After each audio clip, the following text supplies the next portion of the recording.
જે વિશાળ છે, જે વિરાટ છે, તો એવા સ્વયંભૂ વિરાટેશ્વર મહાદેવના પ્રાંગણમાં આજે આપણે દર્શન કરવા આવ્યા છે. આજે શ્રાવણ માસનો પ્રથમ સોમવાર અને આજના આ પાવન દિવસે આપણે સૌ વિરાટેશ્વર કે જે સ્વયંભૂ મહાદેવ છે તેમના દર્શન કરવાના છે. તો આ વિડીયોમાં આવો મારી સાથે અને વિરાટેશ્વર મહાદેવના દર્શન કરીએ. અત્યંત પ્રાકૃતિક અને સૌંદર્યથી ભરપૂર વાતાવરણ તમારા મનને અત્યંત પ્રફુલ્લિત કરી દેશે. મંદિરમાં પ્રવેશતાની સાથે જ મન શાંત અને ચિત્ત એકાગ્ર બની જશે. અસંખ્ય બિલ્વપત્રના આ વૃક્ષો વચ્ચે આ મહાદેવ બિરાજમાન છે. અહીંનો ઇતિહાસ પણ ઘણો રોચક છે. આશરે 57 વર્ષ પહેલાં અહીં શિવભક્ત અને નિષ્ઠ શિક્ષક એવા શ્રી પ્રેમશંકરભાઈ દવેને ભગવાન ભોળાનાથે કોઈ સ્વરૂપમાં સપનામાં આવી અને આ જગ્યાનો ઉલ્લેખ કરે છે કે સાળંગપુર રોડ પર પથ્થરની ખાણોનો વિસ્તાર છે, ત્યાં ખોદકામ કર.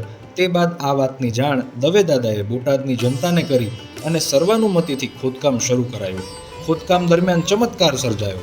એક વિરાટ સ્વરૂપે ભગવાનની શિવલિંગ, જેની ઊંચાઈ 7 ફૂટ અને ઘેરાવો 14 ફૂટ જેટલો છે, આ શિવલિંગની વિશાળતા જોઈ ત્યાં જ તેની સ્થાપના કરવામાં આવી. ત્યારબાદ મંદિર ટ્રસ્ટની પણ સ્થાપના થઈ અને મંદિરમાં 2012ની સાલમાં 12 જ્યોતિર્લિંગની પણ સ્થાપના કરવામાં આવી.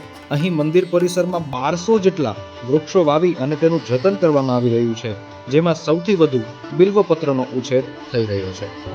कर्पूर गौरम कर्णावतारम संसार सारम भुजगेंद्र सदा वसंतम हृदयार वंदे भवम भवानी सहितम नमामि. इसका अर्थ है जो कर्पूर जैसे धवल उज्जवल वर्ण वाले हैं, करुणा के अवतार हैं, संसार के सार हैं, भुजंग जिनका हार है, वे भगवान शिव माता पार्वती सहित सदैव मेरे हृदय में निवास करते. અત્રે મંદિર ટ્રસ્ટ દ્વારા ખૂબ સરસ મજાની યજ્ઞશાળાનું પણ નિર્માણ કરવામાં આવ્યું છે અને પવિત્ર શ્રાવણ માસના દર સોમવારે દરેક શિવભક્ત માટે પ્રસાદનું પણ અહીં આયોજન કરવામાં આવે છે.